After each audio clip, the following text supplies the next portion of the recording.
Biz bitta mana bu yerda 1,5 tonnalik bochkamiz bor. EPA'ni 600 wattlik suxoy nasosini o'rnatilgan. Bu yerda ham mana har bitta liniyalari bilan hozir ikkita liniya olganmiz, ikkita zapasda bor. Mana bu yerdan chiqib, mana sovuq suv liniyamiz. Bunisi issiq suv liniya. 4 talik kollektorimiz, gidrokollektorimiz. Bu batareyalarga, bunisi chopli polga, trioxadovoylari bilan, bunisi ham chopli polga. Mana ekspert chopli pol trioxadovoy ishlatildi.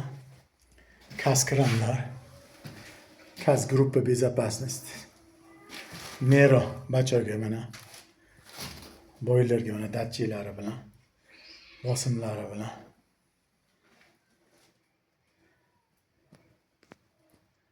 Bu suvni bosimi mana 3 ta oshiqroq.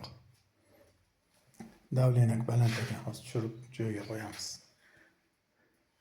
Mana montajlarimiz bo'ldi, xudo xolasa. Katyolni olib kelib, mana katyolni o'rnatsak, mana katyolni o'rni turibdi mana. Podacha obраткасы. Hozir sistemani suvga to'ldirib, sirkulyatsionni asoslarga qo'yib qo'yamiz. Aylantirib ishlatib turadi. Sistemani tekshirib olamiz bosimlarni.